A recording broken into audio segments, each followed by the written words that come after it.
Buenas tardes. Eh, Mara hizo un reconto de todo lo trabajado y la parte que fuimos pasando por los temas, y a mí me toca la presentación del proyecto de reducción de jornada laboral. Yo siempre digo que la pandemia nos dejó muchas cosas, nos dejó mucho dolor, muchas pérdidas, pérdidas humanas y pérdidas económicas. Pero a los trabajadores y a las trabajadoras nos enseñó algo, que había otra vida, otra forma, otros tiempos, que no queríamos volver de la misma manera al mundo del trabajo. Y además había un desarrollo económico que es imparable, que por supuesto no nos oponemos, pero que trae una modificación al mundo del trabajo que nosotros tenemos que atender.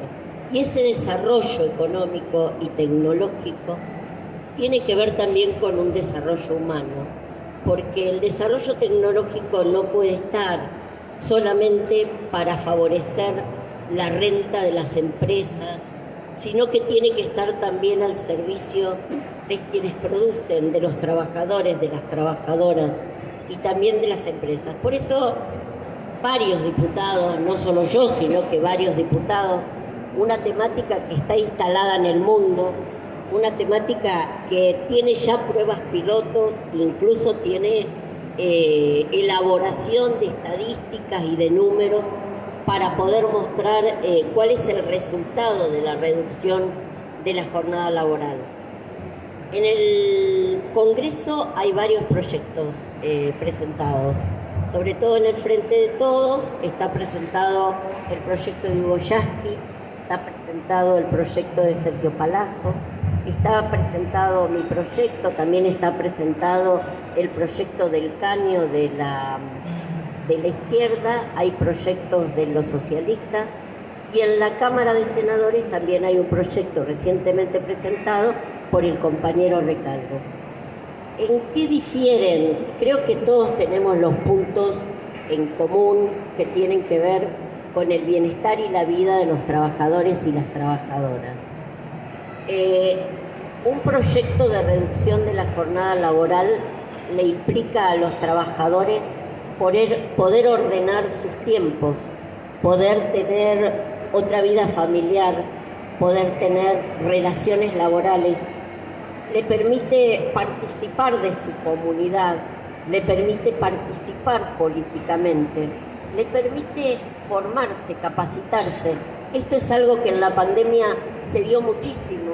Los trabajadores y trabajadoras que tenían cuestiones pendientes usaron ese tiempo que tenían para terminar cosas que le habían quedado inconclusas. Pero esto también no está mirado solamente como propuesta para mejorar la calidad de vida de los trabajadores. También tiene propuestas para mejorar las cuestiones y el ambiente dentro de las empresas y dentro del mundo del trabajo. ¿Por qué? Porque la reducción ha demostrado que disminuye el ausentismo, disminuye los accidentes y las fatalidades dentro de las empresas, favorece el clima laboral y iguala o mejora la renta en la mayoría de las pruebas pilotos que se hicieron, no en Argentina solamente, son pruebas pilotos que se han hecho en el mundo. Ahora hay una muy reciente que se hizo en la Universidad de Cambridge, que es una encuesta grande sobre 61 empresas con muchos trabajadores y trabajadoras, y esto que les estoy contando es lo que demuestra el estudio realizado. En realidad a eso es a lo que se apunta a mejorar un tema que recién Mara lo mencionaba con mucha claridad. Hace mucho que se discute el tiempo del cuidado, cómo se distribuyen los cuidados. Bueno, yo estoy convencida que la reducción de la jornada laboral está totalmente emparentada con el tema de cuidados y con una ley de cuidados, porque va a facilitar en el núcleo familiar, en la sociedad, poder arbitrar los medios para que haya un equilibrio en quién se preocupa o quién se ocupa del cuidado no solo de niños, sino también el cuidado de personas mayores. A mí me han preguntado mucho, y parame, Mara, a mí me han preguntado mucho sobre por qué en este momento, si no era más prioritario pensar en otro tipo de proyectos que tenga que ver con la informalidad de los trabajadores, que tenga que ver con la posibilidad de los trabajadores formales de llegar a fin de mes, o de no tener que tener 1, 2, 3 trabajos para poder llegar a fin de mes. Entonces yo repito algo siempre, lo decía siempre Vanessa, Vanessa decía que una ley laboral no es lo que genera trabajo. Lo que genera trabajo es el proyecto económico que tiene un país, el tipo de producción que lleva adelante un país, el tipo de proyecto de vida de lo que se pretende tener dentro de un país.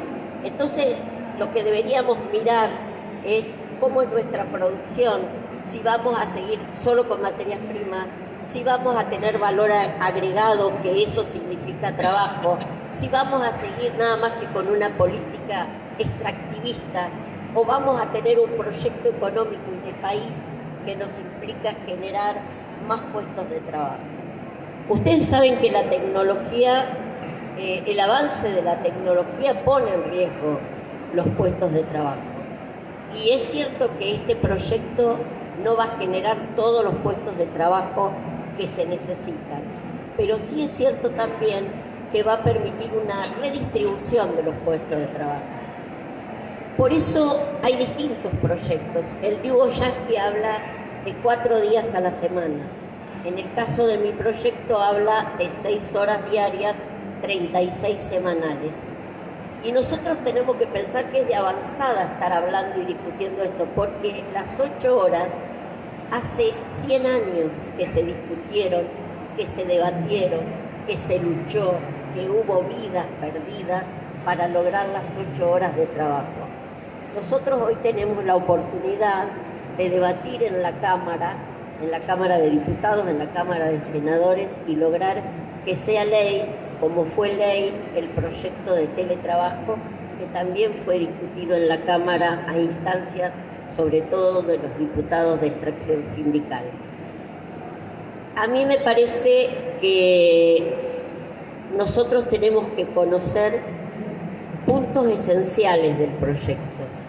El proyecto implica la reducción de la jornada laboral sin reducción salarial. Y esto tiene una cuestión muy clara. Los trabajadores y las trabajadoras perdieron más del 20% de su poder adquisitivo durante la época del macrismo. Darle otro valor hora al reducir la jornada permite empezar a recuperar de alguna manera lo que le corresponde a los trabajadores y a las trabajadoras. Esta medida tiene en cuenta también el número de horas extras que hacen los trabajadores.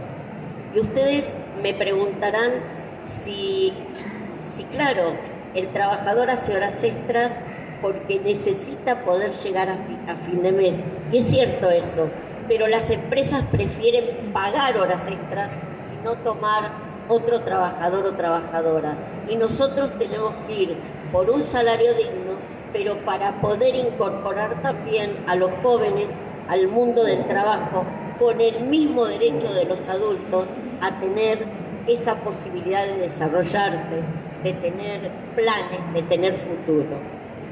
Ese es otro de los puntos esenciales. Y el otro punto esencial es que abarca todas las formas de trabajo, porque esta norma no es una norma que se pueda aplicar en forma general. A veces hay sectores del mundo del trabajo, por el tipo de producción que tienen, que les convienen los 4 días a la semana, pero hay otros